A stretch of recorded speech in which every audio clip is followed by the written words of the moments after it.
What's for dinner? It's shrimp. And I save the tails because I freeze stuff later for some stock. And then I drain it. Like if I'm making like a bisque or something, it's really good. How I season these is kind of funny. I actually love to use this on many things like steak, not just steak, what it's meant for. See, this is the one from Aldi. Look, I only hardly have any left. So, since I don't have a lot of that and I want this kind of highly seasoned, I'm gonna rub this bagel seasoning because it has a lot of good stuff in there. Garlic and onion, black sesame seeds, poppy seed, blah, blah, blah. I don't know what makes it hot, but I guess it's just the pepper. And I have some orzo on the stove. If you haven't had orzo, it's a nice change of a pasta type dish. You know, your starch instead of just noodles or potatoes or regular rice. Try some orzo, and we're gonna make it in one dish. It's almost cooked. It has a little hard middle to it, so you have to kind of go low and slow. And hey, remember how I put my spoon in there when things are boiling so they don't boil over. And I'm going to show you, I'm going to put everything in this pan. And here's our ingredients: shrimp and orzo, and then I have chopped fresh tomato. My garden looks terrible. It's so overgrown and everything looks like a jungle, but it's still giving me peppers and different peppers and some tomatoes. I minced up some garlic, and here's some shallot. Got a couple shallots from the farmer's market, and I love them. If you haven't had a shallot, you got to give it a go. Some white wine I keep up here in the fridge a little bit, and then it cooks off. You know, you're not drinking wine, y'all.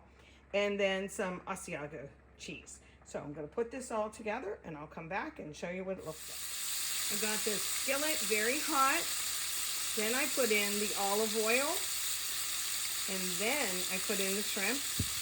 They'll just be 2 minutes, and then flip them 1 minute just to get a little crust, and then I'm going to take them out.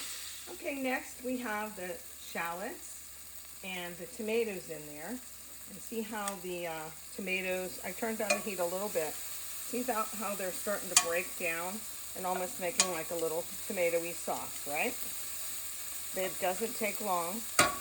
And then I am now going to add the garlic because I don't want it to burn. So I put it in just for a couple minutes just to bloom, if you will, and get a good flavor in there. But you want to cook it a little bit because you don't want raw garlic, of course. So the skillet's nice and hot. Just stirring with one hand and have the camera in the other hand. And let's see here.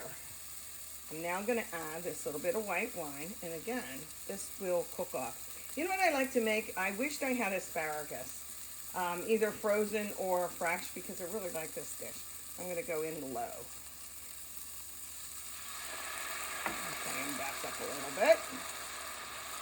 And that'll further cook everything in there. And then this will evaporate quite a bit, And then all we have to do is, after it evaporates, and the flavor, the back flavor of the wine will remain. Okay, I might put some peas in here, I don't know. Whatever I have in the fridge, that's what I look at. You know, the thing calls it Shirley's Chopped Show, you know, just whatever we have. Sometimes I do think I hadn't buy the correct ingredients. Can you see how that's cooking down pretty good? The tomatoes are getting a little softer in there.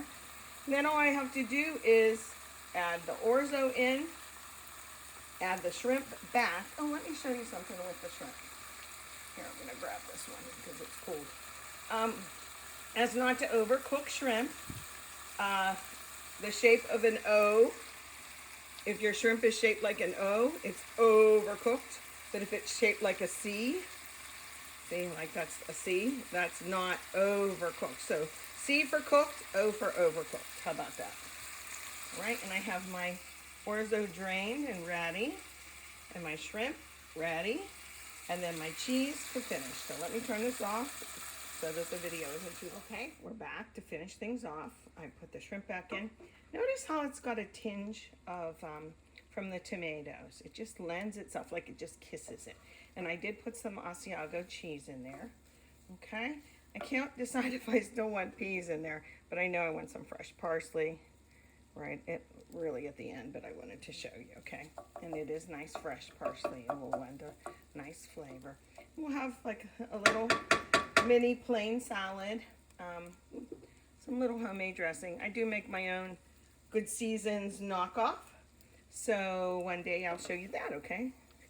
And like I said, the cheese and just some crusty bread, and boom. And orzo is such a good option to have in your cupboard. So, okay, I hope you enjoyed, and we'll have to think of a name, shrimp, orzo, pasta, or whatever. Okay, thanks.